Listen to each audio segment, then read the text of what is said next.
मुझे लगता है मेंस लेवल पे ज्यादा फोकस करना चाहिए, और प्री के लिए मतलब एक बार पूरा देख लो क्या है सिलेबस, उसके बाद जब एक बार मॉक पे आप जाओगे तो वापस से फिर से देखने की आपको जरूरत नहीं पड़ेगी। 10 बजे वाली क्लास थी तो वो भी देख लेता था मैं वक्त जैसे भी मिले तो वो उसमें भी अच्छी प्रैक्टिस हो जाया करती थी, उसमें अच्छी क्वालिटी के क्वेश्चन आप लेते थे। तो काम चल रहा है, पीओ की प्रिपरेशन चालू किया मैंने कल से ही अभी। ओके ओके, एक बार शॉर्ट में आप बता दो कि आपने कौन सा एग्जाम क्लियर किया है, हाँ ओके। अपने बारे में तो तो। सर आईबीपीएस क्लर्क हुआ है, बैंक ऑफ इंडिया मुझे अलॉट हुआ है, ओके। उसमें मैं सिलेक्ट हुआ हूँ। और ये मेरा फर्स्ट अटेम्प्ट ही था, मतलब मैंने ग्रेजुएशन के बाद फर्स्ट एग्जाम दिया था, वो यही था क्लर्क का। और उसके मैं आईबीपीएस पीओ भी दिया, आरआरबी पीओ, एसबीआई पीओ भी दिया था। सबके प्री निकल गए थे बट मेंस नहीं निकल पा रहे थे, मेंस कुछ कुछ मार्क्स से जा रहे थे, 1 मार्क 2 मार्क 5 मार्क्स जा रहे थे। बट फाइनली जब 1 अप्रैल को इसका रिजल्ट आया मेंस का, आईबीपीएस क्लर्क मेंस का, वही लास्ट ईयर मतलब लास्ट पेपर 2020 का, तो उसमें हो गया फाइनली सिलेक्शन। चलो बहुत ही अच्छी बात है। मेरी आपसे फोन पे बात हुई थी तो आपने मुझे बताया था कि जब आपका रिजल्ट आया था तो वो सिनेरियो एक बार बताओ कि उससे 5 दिन पहले का सिनेरियो और जब रिजल्ट आया वो क्या था। हाँ हमारे तो लॉकडाउन चल रहा था और पापा घर पे थे।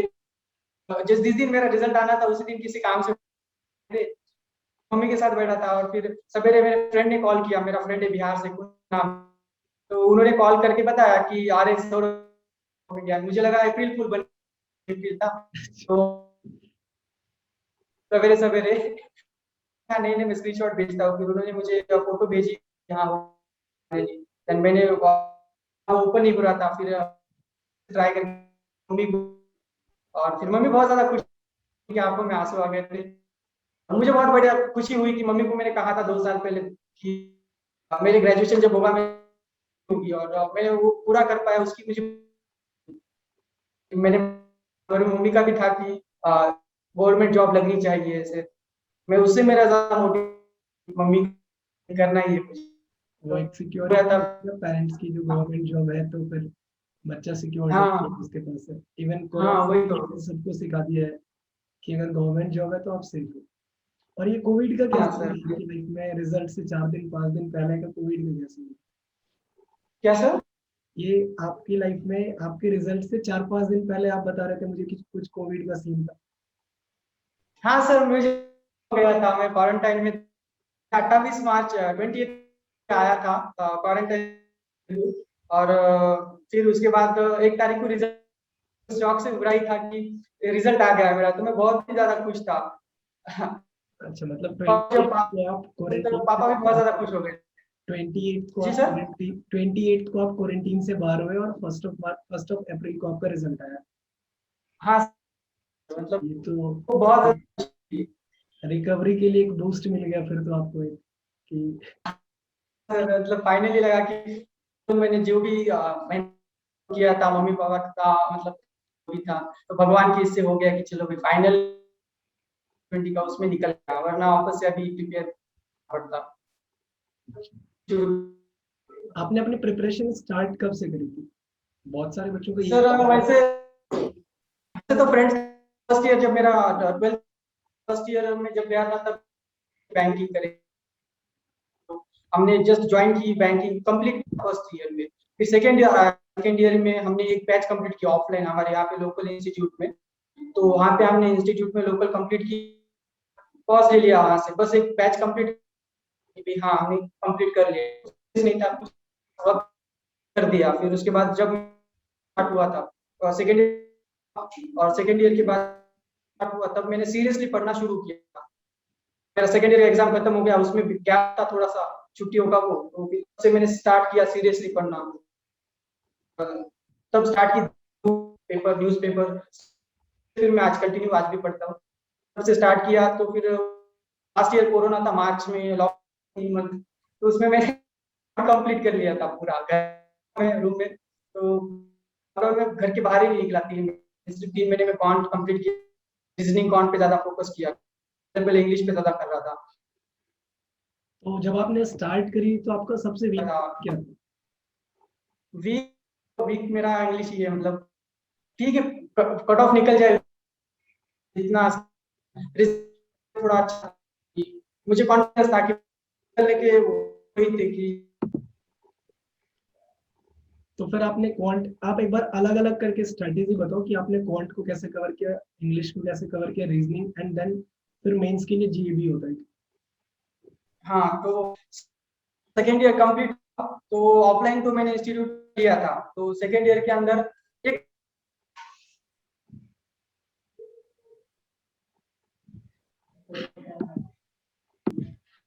जब सेकेंड ईयर खत्म हुआ मेरा, तो थर्ड के अंदर फिर मैंने चालू की स्टडी, कॉलेज साइडलाइन कर लिया मैंने, बस एग्जाम पे आने का सोच लिया, सोचा कि अब इस साल कंप्लीट कर लूंगा तो फाइनल ईयर का रिजल्ट, वैकेंसीज भी आउट हो जाती है, पे कुछ ना कुछ हो ही जाएगा। इसके चक्कर में इंग्लिश स्टार्ट की, मुझे पता था क्वांट रीजनिंग में भूल जाऊंगा साल के अंदर, अगर मैं एंड कर लूंगा तो क्वांट रीजनिंग हो जाएगा। मैंने इंग्लिश से पूरा ग्रामर किया, ग्रामर इंग्लिश अन अकेडमी मैंने पूरा अन अकेडमी, साक्षी मैम थी, साक्षी 2:30 बजे की क्लास कर ग्रामर की 12 बजे की क्लास थी, मैंने वहां कवर किया और 8 बजे की प्रैक्टिस स्टार्ट कर दी थी, डेली थी 6 दिन 7 दिन, तो वो प्रैक्टिस हो जाती थी। और वहां से द हिंदू पढ़ना स्टार्ट किया, वो कैब पे काम किया था मैंने, वो कैब मैं लिखता था वो कैब, और मतलब आज लिखता था वो कल पढ़ता था, कल के वो कैब फिर कल लिखता था, परसों के दिन वो पढ़ता था, और संडे सारा वो कैब करता था। इस तरह से फिर मैंने इंग्लिश किया, सिर्फ और सिर्फ इंग्लिश के लिए मैंने इतना ही किया था, साक्षी मैम की क्लासेस, द हिंदू और वो कैब पे वर्क करता था। फिर ये ऐसे चला थोड़ा, रीजनिंग कौन से टच, हाँ कुछ ना कुछ क्या है थोड़ा हफ्ते में 1-2 बार देख लिया अकाउंट रीजनिंग, थोड़ा सा पजल्स बना लिए, डीआई बना। फिर जब मेरा कंप्लीट हो गया, तो सिर्फ सिक्स लास्ट सेमेस्टर था, जो सिक्स सेमेस्टर था, उस वक्त फिर मैंने क्वांट उठा ली, क्वांट कंप्लीट किया जी। इंग्लिश का तो क्वेश्चन पीछे चल ही रहा था, जो मैंने ज्यादा फोकस किया था, अब थोड़ा लगा इंग्लिश पे, और वो टाइम मैंने रीजनिंग को दिया। फिर रीजनिंग पे भी मैंने हाई लेवल छोटे छोटे पजल बना के, 400-500 पजल के, सिर्फ 400-500 पजल बना लिए ऐसे, और उसके बाद फिर मैंने मेंस में मूव ऑन हुआ, मेंस के पजल बनाए। एक बार अपन इंग्लिश पे डिस्कस करते हैं। जैसे आपने बताया कि आपने अभी मेंशन किया था कि आपने पहले ग्रामर को पढ़ा, क्या ग्रामर हाँ, आपने एक बार ही पढ़ा या फिर रैंडम आप पढ़ते जा रहे थे? आपने एक बार ही ग्रामर को नहीं पढ़ा, नहीं नहीं नहीं, मैंने उसकी एक प्रैक्टिस पे आप, एक बार पढ़ा। हाँ जी सर। आपने एक बार ही ग्रामर पढ़ा और फिर उस पे क्वेश्चंस प्रैक्टिस करते चले गए। हाँ राइट, एरर क्लास में एरर लेती थी, मतलब मिक्स क्वेश्चन रहते थे, तो उसमें एरर भी कवर हो जाते थे। फिर बाद में करना था ग्रामर, फिर से एक बार रिवाइज करने के लिए बैच करना था, बट बाद में वक्त ही नहीं मिला, मैंने कौन उठा ली। फिर कॉलेज के एग्जाम थे, रीजनिंग था, उसके बाद एंड में जीके था मेरा,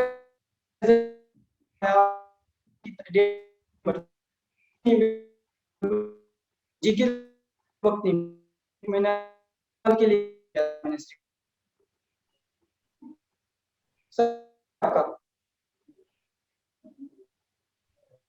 हाँ, तो मैं पूछ रहा था आपने क्वांट के लिए क्या क्या किया? आपने क्वांटिटेटिव एप्टीट्यूड इंग्लिश के लिए तो आपने बता दिया कि आपने ग्रामर पढ़ा, फिर उसको प्रैक्टिस में लेके आ गए, डेली बेसिस पे न्यूज़पेपर पढ़ना। क्वांटिटेटिव एप्टीट्यूड के लिए आपने क्या किया? क्वांट तो मेरा उतना ठीक नहीं था, मैथ्स ठीक था, मैथ ठीक ठाक था कि मैं निकाल लूं, पर उतना ठीक नहीं था। तो फिर मैंने पहले टेबल्स, मुझे कुछ याद नहीं थे, मैंने टेबल्स याद किए 30 तक। फिर उसके बाद प्री के लिए, सिर्फ और सिर्फ प्री के लिए मैंने वो बेसिक बेसिक एकदम स्क्वायर क्यूब्स, वो बेसिक फार्मूलाज वो याद कर लिए। उसके बाद वो फिर मैंने कंटिन्यूटी रखी उसमें, वो पढ़ते रहा। और उसके बाद फिर एक एप्लीकेशन भी आता है, मैथ स्ट्रीट वर्कआउट, जो प्ले स्टोर पे अवेलेबल था, तो उसका बहुत हेल्प हुआ स्पीड बूस्ट करने में। वो एप्लीकेशन में लेवल वाइज होता है स्पीड के लिए, तो वो सॉल्व करता था मैं डेली बेसिस पे। वो एप्लीकेशन पूरा कंप्लीट कर लिया था मैंने एकदम, जितने भी उसमें 10-15 लेवल्स थे हर एक सेक्शन में, वो कंप्लीट कर लिए थे। फिर वो उस पे स्पीड का मेरे को कंफर्म हो गया कि अभी स्पीड मेरी अच्छी आ रही है। और उसके बाद फिर मैंने मेंस के अर्थमेटिक के लिए बढ़ गया। फिर अर्थमेटिक मैंने अच्छे से कंप्लीट किया, एज बुक मैंने कंप्लीट कर ली थी पूरी, तो एज बुक कर ली थी। और फिर अभी मैं के सर्वेश्वर में ही करने वाला था, पर एज कंप्लीट कर लिया। उसके बाद प्रैक्टिस करता रहा डेली बेसिस पे, डीआई की और पजल की, डेली बेसिस पे हाई लेवल पजल और डीआई की प्रैक्टिस करता रहा। और फिर यही इसमें फिर मेरा एग्जाम आ गया था, फिर उसके बाद फाइनल सेमेस्टर का एग्जाम आ गया था मेरा, तो ये पूरा मैंने कंप्लीट कर लिया था पूरा। फिर मैंने 1 मंथ ब्रेक ले लिया और मैंने कॉलेज पे फोकस किया। कॉलेज की मेरी एग्जाम थी तो वो सारी मतलब एग्जाम हो गई पूरी। वो एग्जाम खत्म होते ही मैंने 10-15 दिन गैप लेकर फिर से बैंकिंग शुरू की। और फिर बैंकिंग शुरू की तो उसका रिजल्ट आ गया फिर 2 नवंबर को, और इसकी एग्जाम थी IBPS क्लर्क की 6 नवंबर लास्ट डे।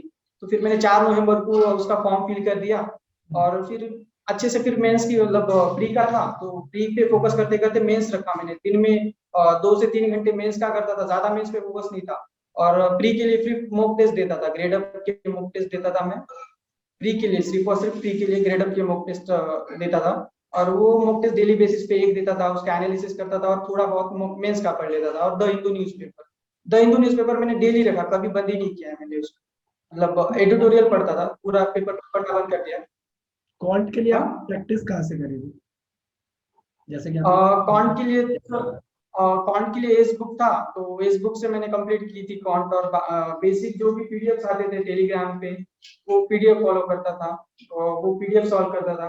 मतलब बाद में जब मैंने ज्यादा मॉक पे ज्यादा ध्यान दिया है क्योंकि मैंने बाद में पीडीएफ बंद कर दी थी। पहले 100 क्वेश्चन सॉल्व कर लिए थे मैंने, जब मेरा स्पीड मेरे को चेक करना था बूस्ट हुआ नहीं हुआ। और उसके बाद जब मैं मॉक पे मूव ऑन हुआ, प्री के लिए मूव किया मैंने मॉक पे, तो उसके बाद फिर मैंने ज्यादा इधर उधर देखा ही नहीं, सीधा प्री का मॉक देता था। सीधा फिर डीआई की जो ओली बोर्ड की बुक आती है पीडीएफ, बुक की पीडीएफ, ओली बोर्ड की बुक की पीडीएफ, वो उसके अंदर बहुत अच्छे लेवल के डीआई है तो वो उससे करता था मैं। और और ग्रुप में भी बहुत सारे आते थे, बहुत मतलब जो भेजते थे लड़के जो उनको नहीं आया है वो ट्राई करता था मैं। एक आधी घंटा ग्रुप में ऑन रहता था, उसमें जो भी क्वेश्चन आते थे उसके आंसर विद एक्सप्लेनेशन भेजता था। उससे थोड़ा इंटरेस्ट भी बना रहता था, पढ़ाई भी हो जाती थी और प्रैक्टिस अच्छी हो जाती थी, एक्सप्लेनेशन भी अच्छा दे हो जाता था। तो उससे किया था मैंने कॉन्ट। ये बुक्स मैंने जो बताई वो कंप्लीट कर की थी मैंने। और क्वांटिटेटिव एप्टीट्यूड में मोस्ट ऑफ द लर्नर्स का प्रॉब्लम ये रहता है कि स्पीड मैथ्स वाले जितने भी टॉपिक्स है ना, like simplification, number series, quadratic, ये सब तो इजीली बन जाता है। प्रॉब्लम अटकती है डीआई हम्म, और अर्थमेटिक में। अर्थमेटिक वाले सेक्शन को आपने कैसे हाँ। cover किया? अर्थमेटिक हाँ सर, अर्थमेटिक में अर्थमेटिक में मैंने पूरा कंप्लीट कर लिया था। मतलब जो जो इम्पोर्टेंट चैप्टर है, बाकी फिर सबसे स्ट्रांग मेरा परसेंटेज और रेशियो पे मैंने कमांड की थी कि परसेंटेज रेशियो तो बनना ही चाहिए। और उसके बाद 2 चैप्टर मैंने किए ही नहीं, प्रोबेबिलिटी और परमुटेशन कॉम्बिनेशन, वो मैंने ट्राई किए थे बट तो वो हुए नहीं सॉल्व मेरे से, तो मैंने वो छोड़ दिया। बाकी सारे चैप्टर मैंने कवर कर लिए क्वांट के। फिर जब प्रैक्टिस करना शुरू किया, नया नया तो थोड़ा बोर ही लग रहा था, जब प्रैक्टिस करना स्टार्ट कर दिया तो उसके बाद फिर वो आदत सी बन गई और अच्छा भी लगने लगा। तो फिर उसके वही कर लिया फिर। अर्थमेटिक आपने कहाँ से कवर किया था? जी सर। अर्थमेटिक आपने कहाँ से कवर किया था? अर्थमेटिक सर, अर्थमेटिक मैंने अन अकेडमी पे ही सर पढ़ाते हैं, तो वो सर से मैं फॉलो करता था। नया नया मैंने लिया था अन अकेडमी, उसके बारे में कुछ पता नहीं था ज्यादा मुझे। जो भी सर थे टॉप पे सर थे, तो वो सर से मैं फॉलो करके कंप्लीट कर लिया था। रीजनिंग के एक सर थे, अंकुश लांबा सर। हाँ, अंकुश लांबा सर थे वो। मेंशन कर देता हूँ मैं। तो जो प्रैक्टिस कर रहे थे आप उस टाइम में आपकी क्लासेस किस तरीके से अरेंज होती थी, वो उसके बारे में बताइए। हाँ सर, मैं प्रैक्टिस पहले तो इस बुक को कंप्लीट कर ली थी, फिर बाद में आपकी 10 बजे वाली क्लास थी तो वो भी देख लेता था मैं वक्त जैसे भी मिले तो। वो उसमें भी अच्छी प्रैक्टिस हो जाया करती थी, उसमें अच्छी क्वालिटी के क्वेश्चन आप लेते थे तो उससे भी थोड़ा सा प्रैक्टिस हो ही जाती थी। फिर ऐसे प्रैक्टिस ज्यादा, फिर बाद में क्वांट रीजनिंग ऐसे पैरेलल लेते लेते मैनेज करते हुए फिर शेड्यूल बनाकर करना पड़ा। तो अभी जो फ्यूचर एस्पिरेंट्स है जो नेक्स्ट ईयर दैट मींस 2021 में पेपर देंगे, उनको आप क्या रिकमेंड करते हो कि प्रीलिम्स लेवल के डीआई ज्यादा फोकस करें या मेंस लेवल के डीआई पे ज्यादा फोकस करें? मुझे लगता है मेंस लेवल पे ज्यादा फोकस करना चाहिए। और प्री के लिए मतलब एक बार पूरा देख लो क्या है सिलेबस, वो उसके बाद जब एक बार मॉक पे आप जाओगे तो वापस से फिर से देखने की आपको जरूरत नहीं पड़ेगी। ज्यादा प्री के लिए प्रेफर मॉक ही करूंगा मैं, क्योंकि मॉक से स्पीड भी हो गया और अलग अलग वैरायटी ऑफ क्वेश्चन आपको मिल जाएंगे एक ही तरफ, आपको ढूंढना नहीं पड़ेगा, अलग अलग बुक्स फॉलो नहीं करनी पड़ेगी प्री के लिए। ओके। और मॉक टेस्ट वो आप देते रहोगे तो हो ही जाएगा उसमें। और रीजनिंग के लिए आपकी क्या स्ट्रेटेजी रही? रीजनिंग के लिए तो मैं ज्यादा प्री के लिए बोलूंगा तो मिसलेनियस क्वेश्चंस जब मैंने एग्जाम में दिए थे मिसलेनियस क्वेश्चंस मैंने पहले कर लिए थे प्री के लिए। और बाकी फिर पजल किया था। और बाकी मेंस का वो सोचोगे तो मिसलेनियस तो मेंस में भी आती ही है, पर उतना क्वांटिटी नहीं होती जितना पजल्स की होती है। तो वो पजल्स पे ज्यादा फोकस करना चाहिए, मुझे ऐसे लगता है। एक थोड़ा टाइम दो प्री के इसके लिए, मतलब 100 200 400 पजल बना लो प्री के, फिर उसके बाद जितना मॉक में होता है उतना ही काफी होता है। मॉक में 4 से 5 पजल आ ही जाते हैं, तो वो तो पैरेलल चलता रहेगा, पर ज्यादा फोकस मेंस पे रहना चाहिए, ऐसे मुझे लगता है, क्योंकि मैंने खुद मेंस पे ज्यादा फोकस किया था। तो ऑन एन एवरेज आप दिन में जब जब puzzles प्री बनाने का एग्जाम था। ऑन एन एवरेज दिन जी सर। ऑन एन एवरेज दिन के आपके कितने पजल्स होते थे? आज दिन में इतना पजल बनाना ही बनाना। सर अभी प्री का तो मेरा 5 था ही, कम से कम मैं 5 बनाना ही बनाना है, कुछ भी हो जाए प्री का। और मेंस का एक बन 2 बने, मतलब शुरू में किया था तब, फिर बाद में मेंस के मैंने 4 से 5 किए। फिर उसके बाद फिर से जब प्री के एग्जाम आए वापस से फिर प्री के बना दिए। पर दोनों करने जरूरी है, कम से कम एक पजल तो मेंस का करना जरूरी ही है, और 4 से 5 पजल प्री के करने बहुत जरूरी है। और अगर डेली बेसिस पे भी अगर मिसलेनियस क्वेश्चन नहीं करोगे तो भी चलेगा, पर वीकेंड में 1 से 2 दिन, मतलब 1 से 2 बार तो आपको मिसलेनियस क्वेश्चन बनाने ही पड़ेंगे। मतलब उससे आपको मतलब ये रहेगा, स्पीड रहेगी। अदरवाइज आप पजल बनाते रहोगे तो सिलॉग मिसलेनियस की अपना अल्फाबेटिकल सीरीज वो सारे में स्पीड कम हो जाएगी, क्योंकि वो भी बहुत मार्क्स दिलाते हैं पेपर में। और यही चीज आपने डीए में भी स्ट्रेटेजी अपनाई होगी कि डीए में मेंस के इतने डीए बनाने दिन के और प्रीलिम्स के इतने बनाने। प्रीलिम्स में स्ट्रैटेजी मेरी थी वही सबकी थी वैसे ही, अगर सिंप्लीफिकेशन हो तो सिंप्लीफिकेशन, उसके बाद फिर सीरीज या क्वाड्रेटिक डीए इक्वेशन, डीए के बारे और में। उसके बाद फिर डीआई। जी। डीए के बारे में मेंस की डीए की कितनी स्ट्रेटेजी थी आपकी कि दिन में मेंस के इतने डीए बनाने हैं? मेंस के मेरे थे 2 डीआई बनाना, कम से कम तो मैं एक बनाता ही था। बाकी तो डेली बेसिस पे 2 डीआई रहते ही थे मेरे। 2 डीआई मेंस के मैं बनाता था, और उसके बाद फिर पैरेलल 2 3 डीआई प्री के डीआई बनाने के लिए ज्यादा वक्त लगता ही नहीं था। नया नया आपको लगता है, उसके बाद तो पेन उठाने की भी जरूरत होती नहीं है। प्री के डीआई को एक आधी क्वेश्चन ही कैलकुलेट ही होता है, तो वो 10 से 15 3 से 4 भी डीआई बनाओगे तो भी उसमें ज्यादा नहीं, 15 से 20 मिनट लगेंगे, वो भी अच्छे लेवल के उठाओगे प्री के डीआई। और बाकी मेंस के लिए वक्त लगता था पहले भी मुझे, पर होता था, 2 दिए तो हो ही जाते थे दिन में मेरे।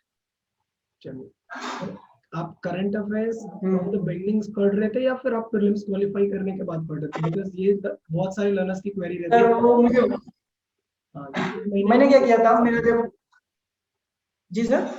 बहुत सारी लर्नर्स की क्वेरी रहती है कि करंट अफेयर्स को स्टार्टिंग से करते चले या फिर एक बार रिजल्ट आ जाए प्रीलिम्स का देन हम उसको कवर करेंगे 6 महीने नहीं, वो तो बहुत ही गलत ज्यादा स्ट्रेटेजी थी मेरे में। दूसरे मेंस ना निकलने के मैंने 5 प्री निकाले, बट बाकी मेंस ना निकलने का रीजन यही था कि मैंने करंट अफेयर्स सिर्फ और सिर्फ 1 मंथ पढ़ा था, मुझे वक्त ही नहीं मिला था। मैंने प्री निकलने के बाद करंट अफेयर्स स्टार्ट की, वो मेरी गलती थी। वो मुझे भी पता हो गया बाद में। बट मैंने किया था कि मैंने बैंकिंग अवेयरनेस 3rd ईयर में कंप्लीट कर ली थी, ओके। क्योंकि जो स्टैटिक होता है ना बैंकिंग अवेयरनेस का, स्टैटिक पोर्शन मैंने कंप्लीट कर लिया था। बाद में जब मेरा हो गया, अभी प्री निकल गया, तब उसके बाद मैंने करंट चालू कर दिया था। तो करंट मुझे भी पहले ज्यादा पता नहीं था कहाँ से करना क्या है। तो ओलीवुड की पीडीएफ आती थी, वो ज्यादा मुझे यूजफुल लगी नहीं, उसमें बहुत ही ज्यादा शॉर्ट में था। तो फिर मैंने कुछ दिन पढ़ा वो, फिर मैंने छोड़ दिया, क्योंकि मेरे पास 1 मंथ था और करना मुझे 7 8 मंथ का कवर था, क्योंकि प्री का रिजल्ट आ चुका था मेरा। तो और एग्जाम के लिए ज्यादा दिन था ही नहीं। प्री के रिजल्ट मतलब 20 25 दिन मिले होंगे मुझे करंट अफेयर करने के लिए प्री के रिजल्ट के बाद। तो वो 20 25 दिन के अंदर फिर मैंने आशीष सर होते हैं अड्डा पे, वो सर को फॉलो किया मैंने, उनकी पीडीएफ भी फॉलो की। तो वो उससे फिर अच्छा खासा पोर्शन कवर हो गया मेरा। पहले तो मैं ज्यादा करता नहीं था, तो मुझे उतना कुछ पता नहीं था, बट जो भी निकलता करंट अफेयर में स्कोर आया था वो आशीष सर की वजह से ही आया था। वो सर ने पढ़ाया था, वो पीछे का रिवाइज भी अच्छे से करा देते, और उनकी 7 दिन की क्लास आई थी, उसमें से भी बहुत सारे क्वेश्चन आए थे एग्जाम में। और मेरे वो 4 5 मैथ्स थे ना, तो कहीं ना कहीं क्वेश्चन आ ही जाते थे। चलिए, लास्ट क्वेश्चन की बहुत सारे लर्नर्स का क्वेरी ये भी है कि मेंस की कंटेंट हमें कहाँ से मिलेगी? तैयारी करना ठीक है, बट हमें मेंस का कंटेंट कहाँ से मिलेगा? आपने मेंस का कंटेंट कहाँ से पढ़ा था?